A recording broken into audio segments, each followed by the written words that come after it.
माझ्या महाराष्ट्रातील बांधवांनो, भगिनींनो आणि मातांनो, नमस्कार. जय महाराष्ट्र. साधारणतः मी एक महिन्यानंतर आपल्याला भेटतोय. गेल्या वेळेला भेटलो होतो तेव्हा मला वाटतं दुसऱ्या दिवशी 1 मे होता, म्हणजे आपला महाराष्ट्र दिन होता. आणि तिथपासून आजपर्यंत साधारणतः मे महिना आता संपला. 1 महिना झालेला आहे. 1 महिन्यामध्ये नेमके आपण कुठे आहोत, आपण काय केलेलं आहे, पुढे काय करायला पाहिजे, ही संपूर्ण माहिती देणं मला असं वाटतं हे माझं कर्तव्य आहे. आणि नाहीतरी आपलं नातं आता एक वेगळं निर्माण झालेलंच आहे. पहिल्या प्रथम मी आपल्याला सर्वांना खरोखर मनापासून धन्यवाद देतो आहे. कारण वर्ष दीड वर्ष अत्यंत अवघड असलेली गोष्ट आपण जिद्दीने आणि निश्चयाने पाळत आहात, ती म्हणजे स्वतःवरती काही बंधनं. आणि त्या बंधनाचा परिणाम आपल्याला अनुभवायला येतो आहे. पुढे काही बोलण्याच्या आधी नक्कीच एक 8-10 दिवसापूर्वी जे एक वादळ, आता ही वादळाची नावं कोण ठेवतं, कसं ठेवतं, काही वेळेला त्याचे उच्चार कसे करायचे, हा सुद्धा एक मोठा प्रश्न असतो. पण ते वादळ हे आपल्या किनारपट्टीला स्पर्श करून गेलं. असं म्हटलं जातं की गेल्या काही दशकातलं सगळ्यात भीषण असं ते चक्रीवादळ होतं. आपण त्या मानाने सुदैवी ठरलो की आपल्याला ते स्पर्शून गेलं. पण गुजरातला मात्र पूर्ण ताकदीनिशी ते धडकलं. गेल्या वर्षी आपल्याला आठवतंय निसर्ग चक्रीवादळ आलं होतं, ते तर आपल्या रायगडमध्येच धडकलं होतं. ही आता एक नवीन दुष्टचक्र किंबहुना दुष्ट चक्रीवादळं अशी दरवर्षी आढळायला लागलेली आहेत. किंवा कुठे आदळतील, काय काय विध्वंस करतील सांगता येत नाही. आणि तो करत असताना मग आपली एक नाही म्हटलं तरी तारंबळ उडते. एक तर करोनाचं संकट, त्याच्यामध्ये हे वादळ, फार पंचायत असते. त्या संपूर्ण किनारपट्टीतल्या काही धोकादायक वस्त्या असतात त्यातील लोकांना हलवणं, बरं ते हलवताना कोविडचे नियम पाळणं, या सगळ्या फार गोष्टी विचित्र असतात. आणि त्याही परिस्थितीमध्ये आपल्या प्रशासनाने फार चांगलं काम केलेलं आहे. जनतेनेही चांगलं सहकार्य केलं आणि म्हणून आपण थोडक्यात निभावलो असं मी म्हणतो. आता प्रश्न येतो की हे वादळ आपल्याला स्पर्शून जरी गेलं तरी त्यांनी द्यायचा तो फटका दिलेलाच आहे. मी रत्नागिरी सिंधुदुर्गला जाऊन आलो. हो, मी धावता दौरा केला. कारण मी तिथे गेल्यानंतर एकतर हे वादळ येण्याच्या आधीपासून साधारणतः मिनटाला माहिती तर मी घेतच होतो. वादळ धडकल्यानंतरसुद्धा ते किती प्रमाणात कुठे काय काय धडकलं, म्हणजे त्याचा जोर जेव्हा आपल्याकडे स्पर्शून जाताना होता, वाऱ्याचा वेग किती आहे, काय किती आहे, हे सगळं मी पूर्ण लक्ष ठेवून होतोच. आणि मग तिथे जाऊन बघितल्यानंतर नुकसान किती झाले ह्याची कल्पना आली. घरावरती झाडं पडलेली आहेत, म्हणजे पडली होती. त्याच्यानंतर काही ठिकाणी वीज पुरवठा खंडित झाला होता. मग आता नुकसान भरपाईची एक गरज असते. ती नुकसान भरपाईची सुद्धा आपण घोषणा केलेली आहे. आणि घोषणा नुसती नाही तर प्रत्यक्ष द्यायला आता ती सुरुवातसुद्धा होणार आहे. महत्त्वाचा मुद्दा असतो ह्याच्यामध्ये तो निकषांचा. मधल्या काळामध्ये माननीय पंतप्रधानांसमवेत जी एक बैठक झाली होती, त्या बैठकीत मी सांगितलं होतं की अशा या आपत्त्या येतात. आपत्ती मागून आपत्ती कधीतरी येते, पण कधी अशी आपत्ती आली, हे चक्रीवादळ आलं, मग पूर येतो, अतिवृष्टी होते, दुष्काळ असतो, तेव्हा केंद्राचे काही निकष आहेत, ज्याला NDRF आणि SDRFच्या निकषाप्रमाणे मदत हे एक परिमाण मानलं जातं. मी त्याही वेळेला विनंती केली होती आणि आता पुन्हा करतोय की ते जे परिमाण आहे, निकष आहेत, ते आता बदलायला पाहिजेत. कारण आता ते थोडे अपुरे पडायला लागलेले आहेत. आता ते निकष काही जरी असले तरी आपण मात्र याही वेळेला कोकणवासियांना आणि जे कोणी त्याच्यामध्ये, म्हणजे अगदी पालघरपासून जिथे जिथे हे नुकसान ज्यांचं झालेलं आहे, त्यांना गेल्या वेळेला वादळात जे निकष लावले, ते निसर्ग वादळाचे निकष, त्याच्याप्रमाणेच आपण मदत जाहीर केलेली आहे आणि तशीच ती मदत त्यांना आपण देऊ. हा झाला मुद्दा संकट आल्यानंतर करण्याच्या मदतीचा. पण आता ही संकटं जर का वारंवार येणार असतील आणि असं दिसतंय, मग त्याला बदलतं हवामान म्हणा किंवा अन्य काही गोष्टी म्हणा, तर ही वादळ जर का आपल्याकडे दरवर्षी आपल्याला त्रास देणार असतीलच आणि तशी ती देत आहेत म्हटल्यानंतर काही ठिकाणी मात्र ह्या किनारपट्टीवरती कायमस्वरूपी काही उपाययोजना करण्याची गरज आहे. मग ही कायमस्वरूपी उपाययोजनामध्ये काय काय येतं, तर धूप प्रतिबंधक बंधारे आहेत की जेणेकरून लाटा आदळणार नाहीत. मग त्या परिसरामध्ये वीज पुरवठा खंडित होतो, कारण विजेचे खांबच्या खांब उन्मळून पडतात, झाडं उन्मळून पडतात, कधी तारांवरती झाडं पडतात आणि मग तारांबळ उडते आपली. तर अशा वेळेला भूमिगत तारा म्हणजे ज्या वीज वाहक तारा असतात, वायरी असतात, त्या भूमिगत करणं, त्याला आता प्राधान्य देतो आहोत. नंतर भूकंपरोधक घरं काही ठिकाणी करावी लागतील. नंतर आपल्याला ह्या ज्या काही वस्त्या अचानक काही ठिकाणी हलवाव्या लागतात, ही बांधकामंसुद्धा कधी चांगली असतील कधी नसतील, तर पक्के निवारे हे बांधण्याची गरज आहे. पक्के निवारे, कारण काही होऊ शकतं. अशा वेळेला ह्या ज्या काही कायमस्वरूपी सोयी सुविधा आपल्याला करायच्या आहेत त्याच्याबद्दल आपण सुरुवात तर केलेली आहे, पण त्याही बाबतीत केंद्र सरकारशी आपण बोलतो आहोत आणि मला खात्री आहे की केंद्र सरकार लवकरच आपल्याला या बाबतीत नक्की मदत करेल. ही झाली गोष्ट ह्या चक्रीवादळाची, तोतेच ना त्या वादळाची. मग आपला जो मुद्दा आहे तो साहजिकच आहे. 1-1.5 वर्ष जी लढाई चालली ती कोरोना. या कोरोनाच्या लढाईमध्ये आपण आत्तापर्यंत काय काय केलेलं आहे हे पहिल्यांदा आपल्याला सांगतो. आपण ज्या काही घोषणा केल्या होत्या की कोणाला काय काय देणार, तर साधारणतः आपण कुठे आहोत, काय दिलेलं आत्तापर्यंत, तर अन्न सुरक्षा योजनेमध्ये जवळपास 2,74,000 मेट्रिक टन धान्याचे मोफत वितरण आपण केलेलं आहे. शिवभोजन थाळीमध्ये सुद्धा 54-55 लाख थाळ्या यांचं मोफत वितरण आत्तापर्यंत आपण केलेलं आहे. संजय गांधी निराधार, श्रावणबाळ, वृद्धापकाळ वेतन, विधवा निवृत्ती वेतन, दिव्यांग निवृत्ती यामध्ये जवळपास 850 कोटी कोटी रुपये लाभार्थ्यांच्या बँक खात्यामध्ये थेट जमा झालेले आहेत. 850 कोटी रुपये लाभार्थ्यांच्या खात्यात जमा झालेले आहेत. त्याच्यानंतर नोंदणीकृत बांधकाम कामगारांसाठी साधारणतः हे कामगार 10 लाखाच्या आसपास आहेत. त्यांना आपण 154 कोटी 95 लाख रुपयांचा निधी थेट त्यांच्या बँक खात्यात आपण जमा केलेला आहे. घरेलू कामगारांसाठी सुद्धा 34,42,000 रुपयांचा निधी हा जमा झालेला आहे त्यांच्या खात्यात. फेरीवाल्यांसाठी सुद्धा जवळपास ते अजून चालू आहे, ह्या सगळ्या गोष्टी अजून चालू आहेत. हे आत्तापर्यंत काय केले हे मी तुम्हाला सांगतोय. फेरीवाल्यांसाठी साधारणतः 52 कोटी रुपयांचा निधी आत्तापर्यंत आपण दिलेला आहे. आदिवासींसुद्धा आपण आत्तापर्यंत साधारणतः काही लाख रुपयांचा निधी त्यांच्या खात्यामध्ये जमा केलेला आहे, अजून तो चालू आहे. जिल्हाधिकारी यांना मी सुरुवातीलाच सांगितलं होतं की या काळामध्ये आपण 3300 म्हणजे 3,300 कोटी रुपयांचा निधी ह्या कोविड काळासाठी आपण त्यांच्यासाठी मंजूर केला होता, पण प्रत्यक्षात मात्र आत्तापर्यंत 3,865 कोटींचा निधी त्यांना आपण उपलब्ध करून दिलेला आहे. तर ह्या सगळ्या गोष्टी आपण ह्या संकटामध्ये सुद्धा न डगमगता पुढे करत चाललेलो आहोत की जेणेकरून आपलं राज्य, आपला महाराष्ट्र हा सुरक्षित राहायला पाहिजे आणि त्याचबरोबरीने त्याची आबाळसुद्धा होता कामा नये, गोरगरिबांची आबाळ होता कामा नये. याचं कारण आपल्याला सर्वांना माहिती आहे की निर्बंध लादल्यानंतर ते लादावे लागतात.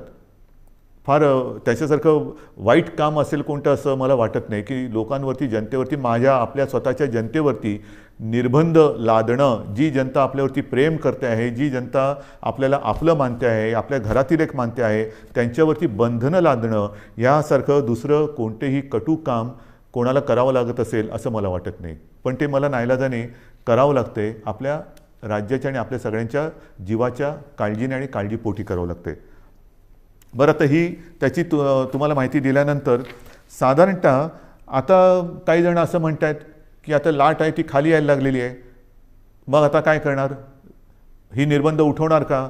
तर याचीसुद्धा मला एक तुम्हाला माहिती देण्याची आवश्यकता वाटते की नेमकं आपण कुठे आहोत. एक गोष्ट नक्की की गेल्या वेळेला मी आपल्याशी बोललो होतो त्याच्यात आणि आत्तामध्ये खूप फरक पडलेला आहे, नक्कीच पडलेला आहे.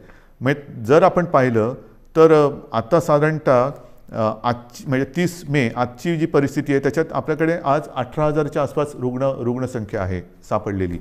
मात्र अजूनही जी रुग्णसंख्या आहे ती एक 2-5 दिवसापूर्वीचा जर का आकडा पाहिला तर गेल्या लाटेमध्ये जी एक सर्वोच्च, ज्याला आपण पीक म्हणतो, ती जी संख्या होती तिच्या बरोबरीत आहे.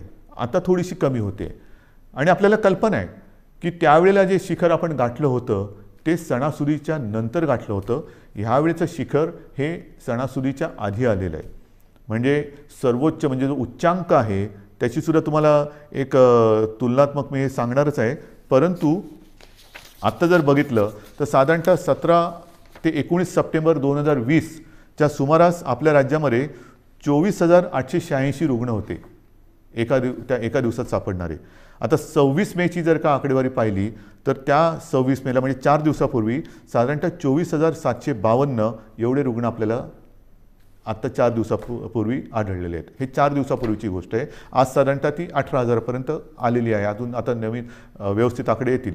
म्हणजेच काय की अजूनही आपण म्हणावं तेवढं खाली आलेलो नाही. गेल्या वेळेला जे एक सर्वोच्च जे पीक ज्याला म्हणतो आपण जे गाठलं होतं आणि ते खालून वरती आलं होतं, यावेळेला ही जी संख्या आहे ती वरून खाली आलेली आहे. म्हणजे तीही आकडेवारी माझ्याकडे असणार, मी तुम्हाला देतो ती पण आकडेवारी.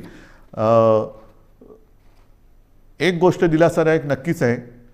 बरं, त्याच्या आधी सक्रिय रुग्णसुद्धा सांगतो. सक्रिय रुग्ण त्या काळामध्ये साधारणतः 3,01,752 होते. 26 मेला आपल्याकडे सक्रिय रुग्ण 3,15,042 आहेत. म्हणजे बरोबरीमध्ये आत्ता आपण आलेलो आहोत गेल्या वेळेच्या उच्चांकावरती. एक मात्र मी जे सांगतो तुम्हाला दिलासादायक गोष्ट ती नक्कीच आहे की रुग्ण बरं होण्याचं जे प्रमाण आहे ते त्यावेळेला 78% होतं, यावेळेला या दिवसांमध्ये 92% आहे. म्हणजे ही नक्कीच दिलासा देणारी ही गोष्ट आहे. मृत्यूदरसुद्धा गेल्या वेळेला साधारणतः 2.65% होता, यावेळेला 1.62%. म्हणजे ही एक थोडीशी चांगली वाईट जी काय गोष्ट आहे ती तुम्हाला मी आपल्यासमोर मांडलेली आहे. एक गोष्ट लक्षात ठेवा, पुन्हा एकदा सांगतो की रुग्णसंख्या जरी कमी होत चाललेली असली तरी देखील गेल्या वेळेला सर्वोच्च जी रुग्णसंख्या होती तिच्या बरोबरीत आत्ता आपण आलेलो आहोत. त्यावेळेनंतर आपण काही काळ अजूनही तेव्हा कडक लॉकडाऊन केला होता, हा ठेवलेला होता. आता आपण निर्बंध लावतो आहोत, कडक लॉकडाऊन आपण केलेला नाही. पण हे मी तुम्हाला सांगत असताना जशी ही रुग्णसंख्या काही ठिकाणी किंबहुना बऱ्याच ठिकाणी कमी होत चाललेली असली तरी देखील महाराष्ट्रामध्ये मात्र काही जिल्हे असे आहेत की त्या जिल्ह्यांमध्ये काही कारणं असतील, निर्बंध थोडेसे शिथिल असतील, थोडंसं एक मोकळीक लोक जास्त घेत असतील, काही जिल्ह्यात रुग्णसंख्या हलकीशी वाढताना दिसते आणि ती मला थोडीशी काळजीची गोष्ट वाटते. कारण शहरी भागामध्ये हे प्रमाण कमी होताना दिसतंय, ग्रामीण भागामध्ये हे प्रमाण हलकं वाढताना दिसतंय. हे प्रमाण आता आपल्याला ताबडतोब थांबवावं लागेल. ह्याचं कारण असं की आपण जो एक अनुमान आहे आपल्याकडे की तिसरी लाट येऊ शकते, मग तिसरी लाट कोणात येणार, लहान मुलांमध्ये येणार का, आणखीन कुठे येणार का, तर तिसरी लाट ही अशी काय तारीख सांगून येणार नाही आहे. किती दिवसांनी येणार हे सुद्धा अनुमान आपल्याकडे नाही. हे संपूर्णपणे आपल्या वागणुकीवरती अवलंबून असणार आहे. व्हायरस तर आजही आहे. एक मुळामध्ये महत्त्वाचा फरक आणखीन लक्षात घेण्यासारखा आहे की गेल्या वेळेला जी लाट आली होती त्या लाटेतला व्हायरस आणि ह्या लाटेतला व्हायरस ह्याच्यामध्ये एक फरक पडलेला आहे. आपल्याला सर्वांना कल्पना आहे की आपल्याकडे म्युटेशन झालेलं आहे, म्हणजे त्या विषाणूंनी आणखीन एक अवतार घेतलेला आहे. आणि आता हा नवीन अवतारधारी विषाणू जो आहे त्यांनी अन्य काही देशांसमोर प्रश्नचिन्ह उभं केलेलं आहे की हिंदुस्थानातून आलेली लोक हे व्हायरस तर घेऊन येत नाहीत ना. कारण हा जो व्हायरस आहे तो फार वेगाने पसरतो, झपाट्याने ग्रासून टाकतोय. म्हणजे संसर्ग किंबहुना संसर्गित करण्याचा जो वेग आहे तो गेल्या विषाणूपेक्षा प्रचंड आहे, काही पटींमध्ये आहे. तो पटकन पसरतोय, वेगाने पसरतोय, झपाट्याने पसरतोय. आणि एकदा का ग्रासलं तर आणखीन एक गोष्ट थोडीशी या काळामध्ये लक्षात आलेली ती म्हणजे झपाट्याने तो ग्रासून टाकतोय, मात्र बरं व्हायला किंबहुना रुग्णाला बरं व्हायला उशीर लागतोय. ऑक्सिजनची आवश्यकता ही यावेळेला नक्कीच वाढली, कारण संख्या वाढली होती. जशी ऑक्सिजनची आवश्यकता वाढली त्याचप्रमाणे ऑक्सिजनची आवश्यकता नुसतीच वाढली नाही, तर ऑक्सिजनची आवश्यकता काही काळ म्हणजे दीर्घकाळ लागली. एखाद्या रुग्णाला ऑक्सिजनची आवश्यकता लागलीच तर काही जण सुदैवी आहेत ते पटकन त्यातनं निघाले बाहेर, पण काही जण हे ज्याला आपण लॉंग कोविड म्हणतो ते रुग्ण ह्यावेळेच्या लाटेमध्ये थोडे प्रमाणात गेल्या वेळेपेक्षा जास्त आढळत आहेत. तर ही एक नाही म्हटलं तरी तुम्हाला मी वस्तुस्थिती सांगितली की गेल्या वेळेची लाट आणि ह्या वेळेची लाट. आता तिसरी लाट त्याच्याबद्दल मी तुम्हाला नंतर सांगणारच आहे. पण ह्या निमित्ताने आता मध्ये हा जो काही उतार आलेला आहे त्या उतारामध्ये आपल्याला गेल्या वेळेला असं वाटलं होतं की किती वाढले, हां ठीक आहे दिवसाला 24,000 सापडले होते ना, त्याच्यापेक्षा पण कितीतरी आपण बेड्स वाढवलेले आहेत.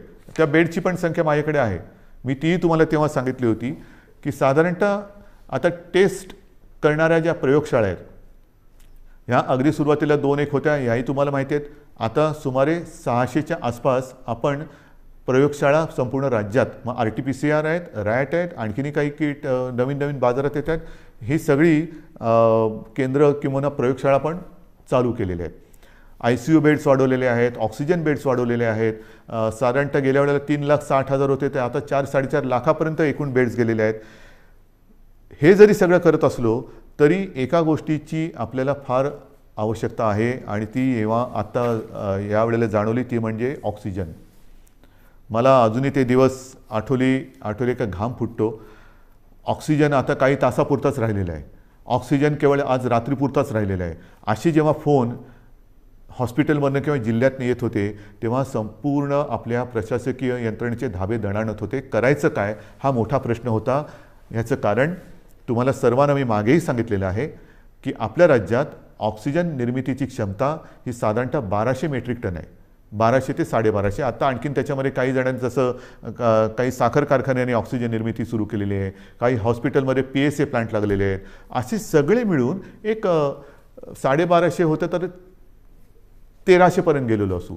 पण प्रत्यक्ष आपल्याला यावेळेला ऑक्सिजनची आवश्यकता लागली ती 1700 मेट्रिक टन दर दिवसाला. म्हणजे आपण निर्मिती करत होतो 1200, त्याच्यामध्ये 500 अधिक लागले. बरं, या 1200मध्ये आपण उद्योगाचा ऑक्सिजन, ज्या उद्योगाला ऑक्सिजनची आवश्यकता लागते तो ऑक्सिजन पूर्ण बंद करून संपूर्ण ऑक्सिजन आरोग्यासाठी आणि या रुग्णांसाठी वापरला. तोही कमी पडला आणि मग मात्र जी काय आपली तारंबळ उडाली होती की जामनगरमधनं मागो, भिलईतून मागो, रूरकेलामधून मागो, म्हणजे काही शेकडो ते काही हजारो किलोमीटर अंतरावरून आपल्याला ऑक्सिजन आणावा लागत होता. आजही तो आपण आणतो आहोत तसं पाहिलं तर. आणि आपल्याला कल्पना आहे, आपण बातम्यात पाहिलं असणार की इथून रिकामे टँकर्स हे केंद्राच्या मदतीने एअरलिफ्ट करून ते जे ऑक्सिजन प्लांट बाहेरच्या राज्यात आहे तिथे नेत होतो आणि ते भरल्यानंतर मात्र आपल्याला ते रस्त्याने किंवा ट्रेनने आणावं लागत होते. ही संपूर्ण जी काय यातायात होती हे कशी आपण निभावून नेली ती त्या सगळ्या प्रशासकीय यंत्रणेचं एक कौतुक करावं लागेल.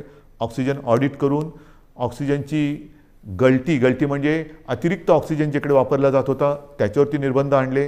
हे सगळं फार तारेवरची कसरत होती. आणि मग माझ्या मनामध्ये आहे ते हेच आहे की जर का आत्ताचा जो अवतार बदललेला विषाणू आहे तो अजूनही पूर्ण त्याला आपण काबूत आणलेलं नाही. गेल्या वेळेच्या उच्चांकाच्या बरोबरीने आज आपली रुग्णसंख्या आहे.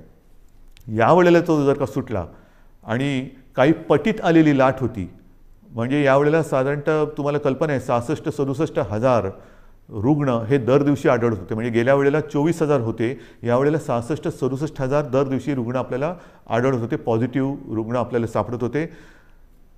हा आता विषाणू जर का सुटला आणि पुन्हा तशा ह्याच्यात तिसरी लाट आली तर बाकी सगळं बेड्स वगैरे आपण वाढू, डॉक्टरची कमतरता ही तशीच असणार आहे. ऑक्सिजनची कमतरता पडली तर मग मात्र आपल्याला फार कठीण जाणार आहे. त्याच्यामुळे ह्या काही गोष्टी ह्या आपल्याला लक्षात घेऊन पुढची पावलं ही खूप सावधतेने टाकावी लागणार आहेत. बरं, हे कमी पडते की काय म्हणून ते आता नवीन आलेलं आहे म्युकॉरमायकोसिस, काळी फंगस. ही काळी जादू माहिती होती, काळी विद्या माहिती होती, आता काळी फंगस आलेली आहे. म्हणजे बुरशीसुद्धा, काळी बुरशी, म्युकॉरमायकोसिस. आता हा सुद्धा जो प्रकार आहे त्याच्यावरती सुद्धा आज साधारणतः आपल्या राज्यात 3-1 हजार रुग्ण त्याचे आहेत. ही काही साथ नाही आहे, पण त्याची कारणं ही सुद्धा आपल्या लक्षात आलेली आहे. आपल्या टास्क फोर्समध्ये त्यातले सुद्धा तज्ज्ञ डॉक्टर, मी गेल्या वेळेला सांगितलं आपल्या ठाण्याचे आशिष भूमकर, डॉक्टर आशिष भूमकर, त्यांचा समावेश केलेला आहे. असे त्या विषयातले तज्ज्ञ डॉक्टर आपण वेळोवेळी या टास्क फोर्समध्ये घेतो आहोत, त्यांचं मार्गदर्शन घेतो आहोत आणि उपाययोजना, उपचार पद्धती कशी असायला पाहिजे, कशामुळे म्युकॉरमायकोसिस होतो. तर एक जे कारण त्यांनी सांगितलं ते म्हणजे साधारणतः या कोविडच्या काळात, म्हणजे ज्याला कोविड होतो, करोना होतो, त्या रुग्णामध्ये साखरेचं प्रमाण वाढतं. हा करोनाचा एक कदाचित साईड इफेक्ट असेल. आणि साखरेचं प्रमाण वाढलं असताना जर जास्त प्रमाणात आणि जास्त काळासाठी स्टिरॉइड दिलं गेलं तर मात्र म्युकॉर तर हवेमध्ये आहे, ही फंगस तर हवेमध्ये आहे, तर त्याच्यामध्ये आपल्या रक्तात जे फ्री आयन तयार होतं ते त्याला आकर्षित करतं आणि तिथून म्युकॉरमायकोसिसला सुरुवात होते. मग हे कारण त्यांनी सांगितलं. आणखीन काही कारण आहे का? आणखीन काय करू शकतो. तर ह्या सगळ्या गोष्टी आपण डॉक्टरना सांगतो आहोत. याच्यामध्ये आणखीन एक गोष्ट नव्याने आपण केलेली आहे, ती म्हणजे नवीन एक संकल्पना मी मांडली आणि तिला ते यश येते. माझा डॉक्टर. माझा डॉक्टर. माझा डॉक्टर म्हणजे काय, आपल्याला सर्वांना माहिती आहे की आपल्या कुटुंबाला एक फॅमिली डॉक्टर असतो. काही सर्दी खोकला वगैरे काही झालं तरी आपण पटकन, डॉक्टर मला जरा खोकला आलाय काय करू, डॉक्टर मला कालपासून असंच होते काय करू. हा माझा डॉक्टर हा एक असतो. आणि ह्या डॉक्टरना आपल्या कुटुंबातील जवळपास सर्व सदस्यांच्या तब्येतीची एक माहिती असते. कोणाला कसली ॲलर्जी आहे, कोणाला काय होतं, काय औषध दिलं तर काय त्याला चालतं, काय दिलं तर चालत नाही. त्या डॉक्टरना मी आवाहन केलं. जवळपास काही हजार डॉक्टर, म्हणजे सगळे जर का पकडले तर लाखाच्या आसपास डॉक्टर्स, त्यांच्याशी जसा मी आपल्याशी संवाद साधतोय तसा संवाद त्यांच्याबरोबर साधला आपल्यासोबतच्या तज्ज्ञ डॉक्टरांना घेऊन. आणि हे सगळे वाड्या वस्त्यांमधले डॉक्टर आहेत, पाड्यांमधले डॉक्टर आहेत, अगदी आपल्या गल्लीतले डॉक्टर असतील, आपल्या सोसायटीमधले डॉक्टर असतील. ह्या सगळ्या डॉक्टरना मी आता आवाहन केलं. त्यांनीसुद्धा प्रतिसाद दिलेला आहे. ह्याचं कारण असं की आता पावसाळा येतो आहे. पावसाळ्याचे साथीचे आजार ते तर आहेत आणि त्याच्यात कोरोना. तुम्हाला कल्पना आहे की लक्षणं तीच आहेत. सर्दी खोकला ताप, घसा बसणं, घसा दुखणं, इतर पोट बिघडणं. आता हा नेमका रुग्ण ओळखणं हे फार मोठं काम आहे. कोविड आणि नॉन कोविड. पहिल्यांदा आपण कोणाकडे जातो, माझ्या डॉक्टरकडे, आपला डॉक्टर. आणि ह्या डॉक्टरची भूमिका आहे फार मोलाची आहे. कारण दोन गोष्टी आपल्याला आढळल्या की काही म्हणजे 70-75% कोविडग्रस्तांना कोणतीही लक्षणं नसतात. चांगली गोष्ट आहे. आणि तरी देखील कोविड पॉझिटिव्ह आहे म्हणून घाबरून अशी लोक हॉस्पिटलमध्ये जातात. मग आपण असं म्हणतो की अरे ह्यांना खरंच काही गरज नाही आहे. काही वेळेला तर कसल्या औषधाची गरज नसते. काही लोक असेच बरे होतात. पण ती लोक, असे रुग्ण हॉस्पिटलमध्ये बेड्स घेऊन बसतात आणि ज्यांना गरज असते त्यांना बेड्स मिळत नाहीत. मग आपण त्यांना विनंती करतो की ताई, दादा, कोणी असतील, काका, तुम्हाला हॉस्पिटलमध्ये राहण्याची गरज नाही हो. तुम्ही घरच्या घरी जर शक्य असेल तर विलगीकरणात राहा की जेणेकरून तुमच्या कुटुंबियांना कोरोनाचा त्रास होणार नाही. पण जर का नसेल तर मग आपलं सरकारी जी काही क्वारंटाईनची सोय केलेली आहे त्याच्यामध्ये राहा. मात्र हॉस्पिटलमध्ये तुम्हाला राहण्याची गरज नाही. मग हे एका बाजूला असताना दुसऱ्या बाजूला आपण काही वेळेला म्हणतो की अरे मृत्यूदराचं काय, मृत्यूदर कसा कमी करायचा. मग त्याचं कारण असं येतं की रुग्ण उशिरा हॉस्पिटलमध्ये आला, घरच्या घरी त्याने अंगावर काढलं, दुर्लक्ष केलं, आला तो सिरियस झाला होता, त्याला पण वाचू शकलो नाही. आणि मग तिथे ही महत्त्वाची भूमिका ही ह्या कुटुंबाच्या डॉक्टरनी करायचं आहे, माझ्या डॉक्टरनी, की हे नेमकं ओळखायचं कसं. त्याला औषधं देताना कोणती औषधं द्यायची, कोणाला कोणती औषधं देण्याची गरज आहे, अनावश्यक अनाठई आणि औषधांचा अतिरेक टाळा, हे सर्व तज्ज्ञ डॉक्टरांचं म्हणणं आहे. कारण नसताना औषधं देऊ नका, आवश्यकतेनुसारच औषधं द्या. स्टिरॉइड कोणाला द्यायचं, किती प्रमाणात द्यायचं हे नीट ठरवून द्या.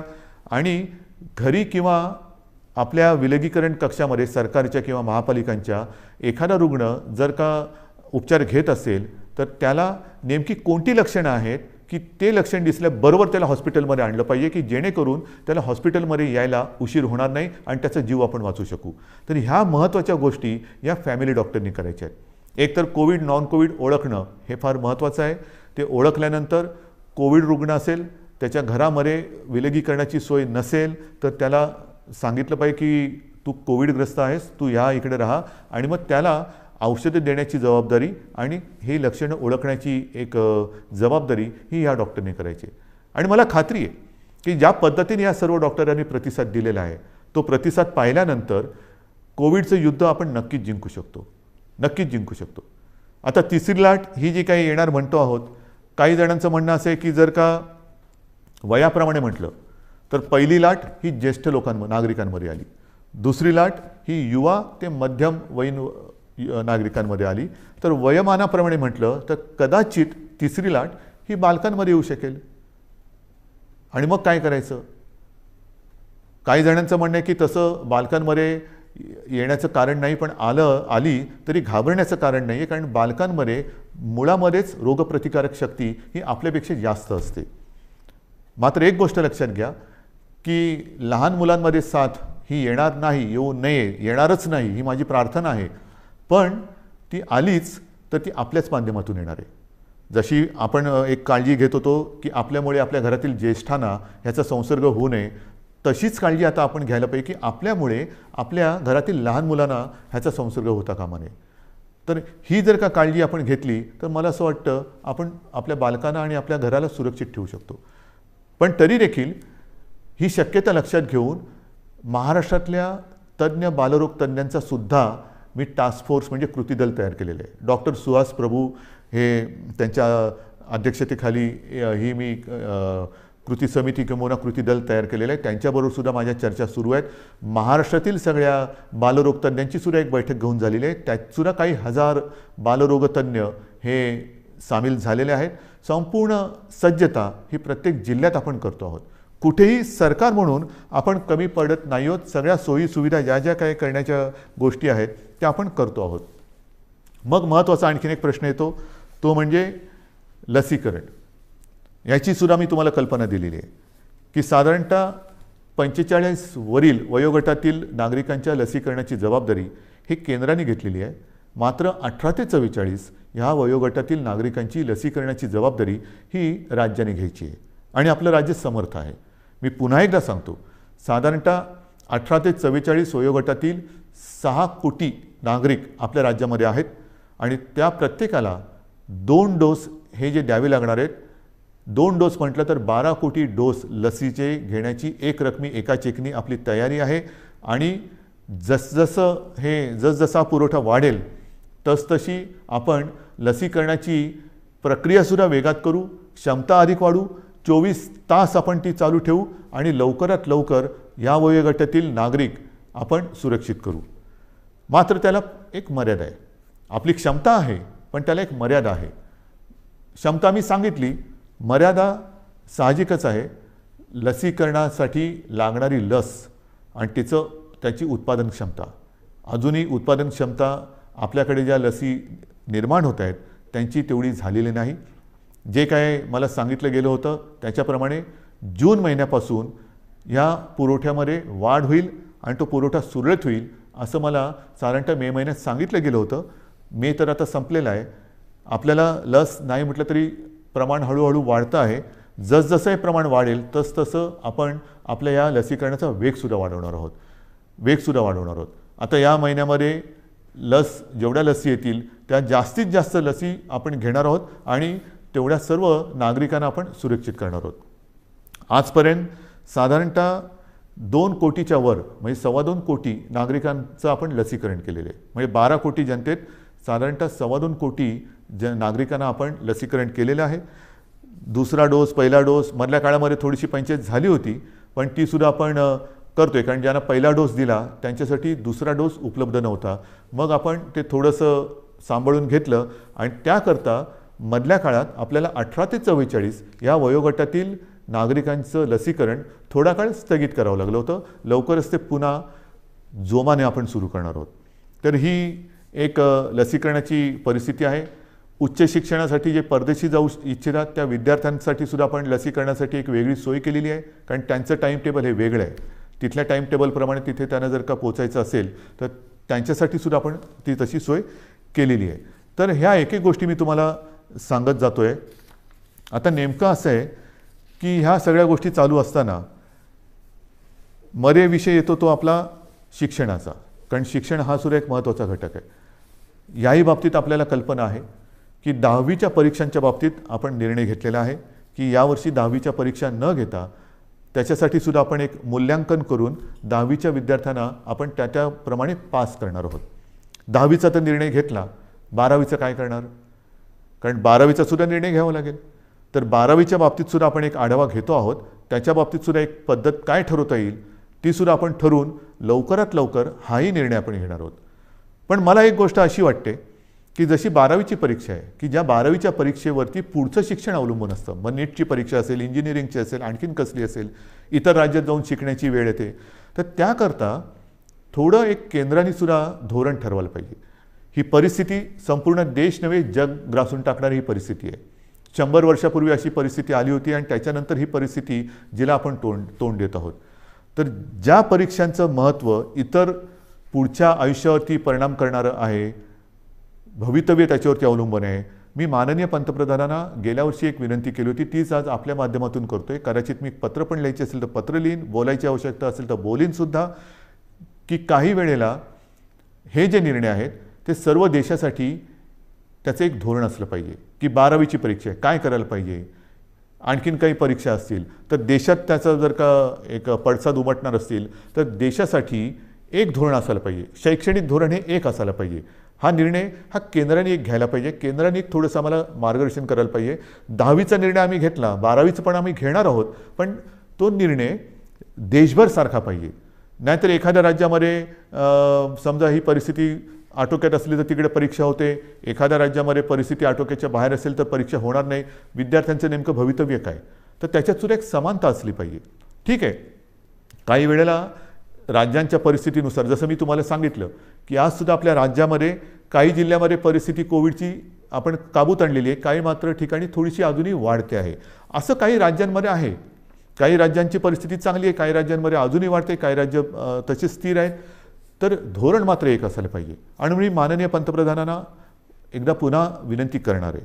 पण त्याचबरोबरीने या गोष्टी ज्या आपण बघतो आहोत की साधारणतः लाटांमागून लाटा येत आहेत, मग काय करायचं. ऑफिसच्या बाबतीत जसं मी म्हटलं की वर्क फ्रॉम होम, तसंच शिक्षणाच्या बाबतीतसुद्धा काही क्रांतिकारक निर्णय आपल्याला घेण्याची गरज आहे.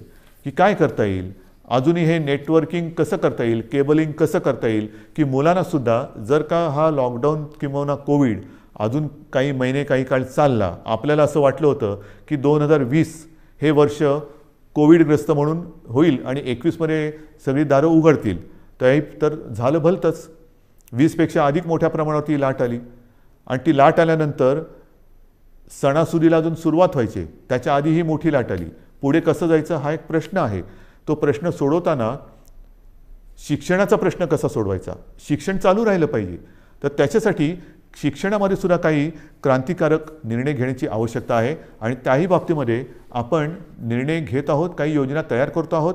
वर्क फ्रॉम होमसारखं शिक्षण कसं करता येईल, ऑनलाईन काय करता येईल का, या सगळ्या गोष्टी आपण बघतो आहोत की जेणेकरून आपल्याला त्याच्यात त्रास होणार नाही.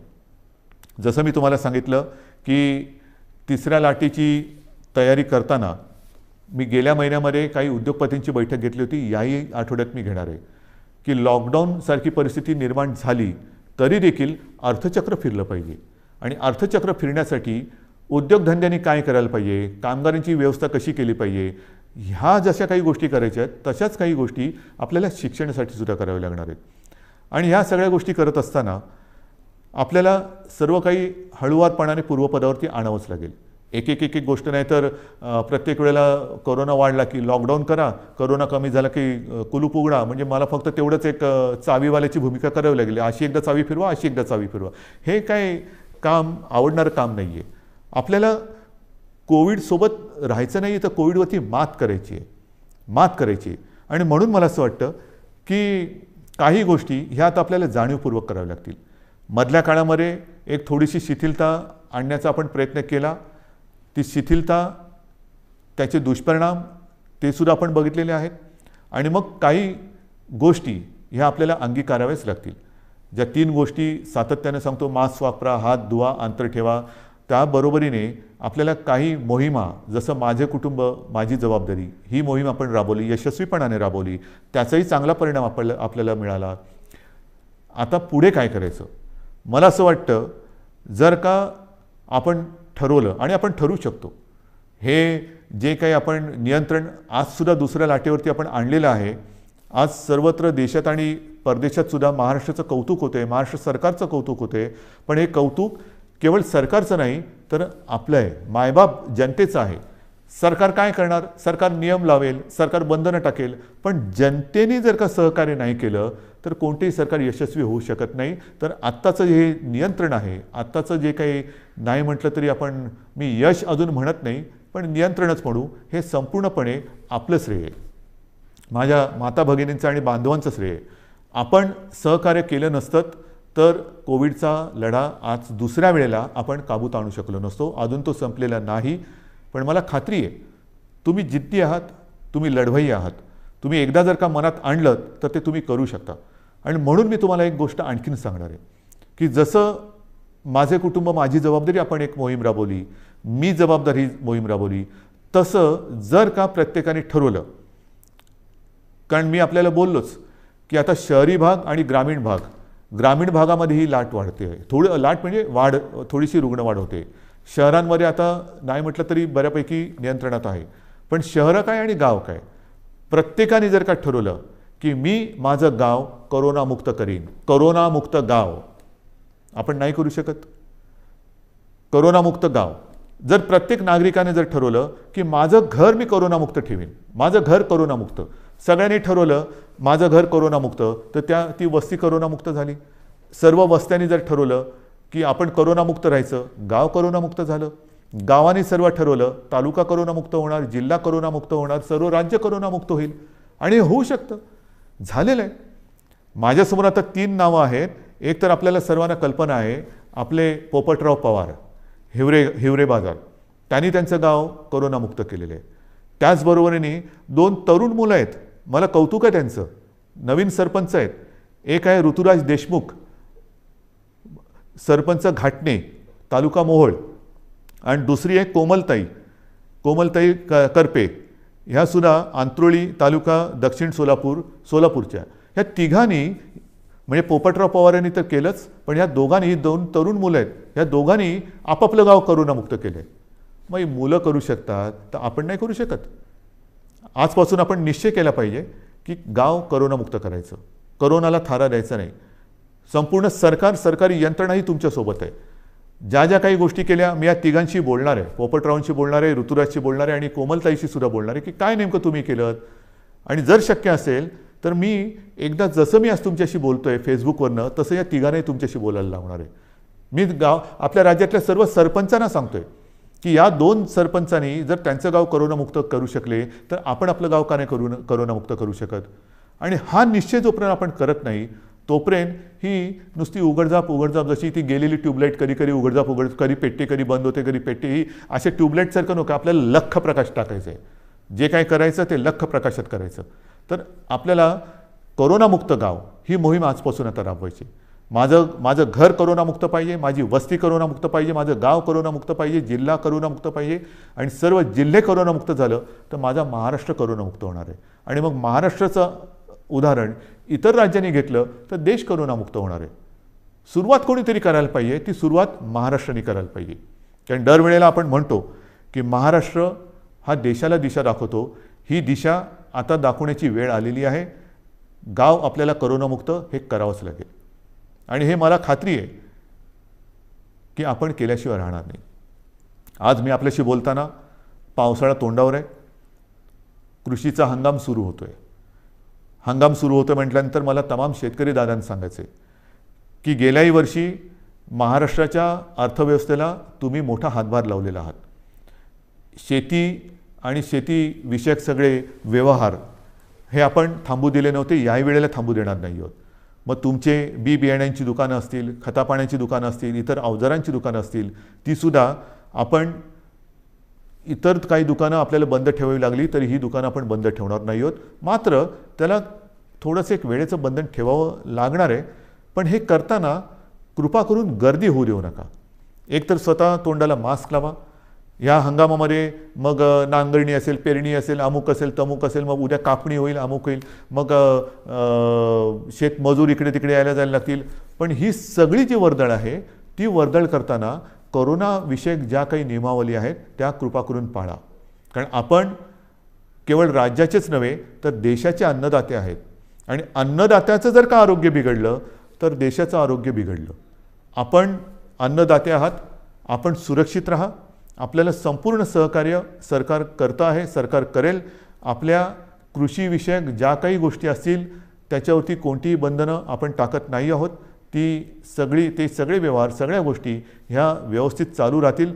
फक्त एकच अट आहे, कृपा करून ही बंधनं पाळा आणि गर्दी होऊ देऊ नका.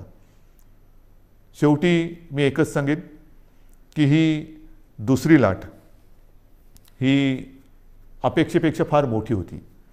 या दुसऱ्या लाटेमध्ये अनेक जणांनी आपले आप्तस्वकीय गमावलेले आहेत, कुटुंबीय गमावलेले आहेत, अगदी मित्र परिवारातले काही मित्र गमावलेले आहेत. यामध्ये काही बालकं ही अनाथ झालेली आहेत, काही पालकांनी आपली बालकं गमावलेली आहेत. फार विचित्र आहे, ही साथ फार विचित्र आहे. आणि ही साथ एवढी वाईट आहे की हा म्हणता ओळखीपाळखीची माणसं ही आपल्याला सोडून गेलेली आहेत. यापुढे मात्र असं होऊ देता कामा नये. जी बालकं दुर्दैवाने अनाथ झालेली आहेत त्या बालकांसाठी केंद्र सरकारने एक योजना जाहीर केलेली आहेच, पण तरी देखील आपलं राज्य सरकारसुद्धा एक योजना करते आहे. कोणत्याही परिस्थितीत दुर्दैवाने ह्या बालकांचे पालक जरी त्यांनी गमावलेले असतील तरी त्यांचं पालकत्व हे सरकार घेईल. त्यांची आयुष्यातील वाटचाल ही मात्र आम्ही पोरकी होऊ देणार नाही, अनाथ होऊ देणार नाही. ह्या अनाथ बालकांना जिथे जिथे शक्य असेल तिथे तिथे सर्व पावलोपावली परोपदी सरकार समर्थपणाने त्यांना साथ देईल. शिक्षण असेल, इतर काही असेल, राहण्याची गोष्ट असेल, काही असेल, ही योजना आम्ही आता तयार करतो आहोत आणि ती योजनासुद्धा आपण लवकरच जाहीर करून त्याची अंमलबजावणी करू.